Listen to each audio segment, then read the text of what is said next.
गोजोन मोनाबिलिनि बर' निउज चेनेलनि गोदान खौराङाव बयखौबो बरायबाय। आसा खालामो नोंथांमोना भिडिअखौ जोबजासिम नायलांगोन आरो भिडिअखौ मोजां मोनदोंबा लाइक, कमेन्ट, शेयार आरो साबस्क्राइब बानायनानै होदो। दानिया फैदो दिनैनि गोदान खौराङाव। बर' खुगा थुनलाइनि अजा सुकुमार बसुमतारीनि 29थि रुंसारि सान फालिदों।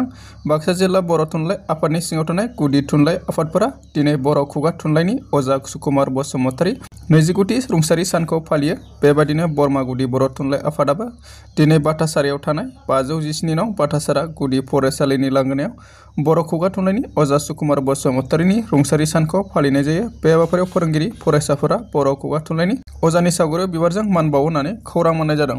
गोजोन खौसेथि आरो जौगाथायनि थाखाय 38 नं भैरबकुन्द ब्लक कमिटि इउपिपिएलनि राजखान्थि हान्जानि बानजायनायाव बाइक रेलि हाबाफारि जानानै थाङो। बे हाबाफारियावनो बियाबनि एमएलए गबिन्द चन्द्र बसुमतारीया बेखेवनायजों लोगोसे बाइक रेलि हाबाफारियाव बाहागो लादों होननानै खौरां मोननाय जादों। दिनै क'क्राझार जौगाखां खोन्दो मावखुलि मेल जथुमसालियाव GI टेग मोननाय आखाइ इसाननि दिहुनथाइ जिफोरनि सायाव मोनसे सांग्रांथि मेल खुंनाय जादों। असमिया गामसा आरो आखाइ इसाननि दिहुनथाइ गुबुन गुबुन जिफोरनि जुग्राफिकेल इन्डिकेसन एबा GI टेगनि सांग्रांथि हाबाफारियाव गाहाय आलासि महरै बाहागो लानानै आलारि बाथि फोजोंना हाबाफारिखौ बेखेवनाया BTCनि देहा बिफाननि मावफुं सोद्रोमा देरहासात बसुमतारी बिथाङा आसाम मुलुगसोलोंसालि सिलचराव थानाय 10 नभेम्बर खालि खुंनाय 2025-26 बोसोरनि फरायसा आफादनि बिसायख'थियाव चिरां जिल्लानि आमगुरि 2 नं फाथाबारिनि एम.टेक एग्रिकालचार इन्जिनियारिं बिफानाव फरायफुबाय थानाय जोंसार बसुमतारीया लेङाइ आफादगिरि भाइस प्रेसिडेन्टनि मासियाव देरहासार जानो हायो होननानै खौरां मोननाय जादों।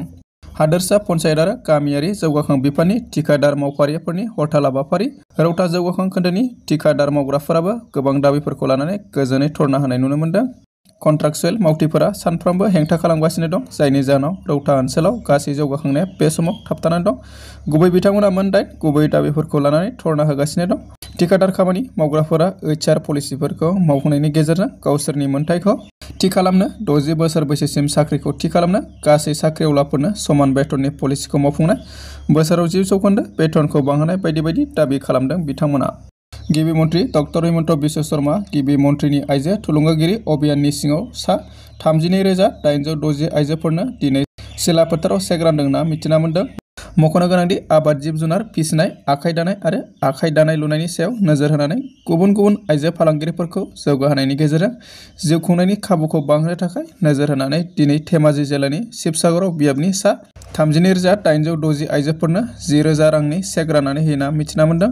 मख'नो गोनांदि गिबि मन्थ्रि डक्टर हिमन्त बिश्व शर्माया बे हाबाफारियाव बाहागो लानानै चेकखौ गावनो राननानै हाबाफारिखौ बेखेवना होयो होननानै खौरां मोननाय जादों। क'क्राझार ICDS प्रजेक्टनि बानजायनायाव क'क्राझार जिल्लानि सालाखाथियाव थानाय जोहोलाव सोमब्ला बसुमतारी गेवलां गेलेग्रा फोथाराव गथ'सा सान चिल्ड्रेन डे फालिथाय हाबाफारिखौ बेखेवो BTCनि सावस्रि बिफाननि मावफुं सोद्रोमा देरहासात बसुमतारीया। बड'लेण्ड मुलुगसोलोंसालिया जनजातीय गौरव वर्ष 2025 खुंनानै जनजातीय गौरव दिवस सान फालिदों, जेराव सा सानजा भारतनि थागिबि आरिमु आरो शिल्प, धोनि इसान दोरोंफोर आरो बायदि रोखोमनि जाग्रा हारिमुफोरखौ फालिनाय मोनसे जिउगोनां दिन्थिफुंनाय नुनो मोन्दों।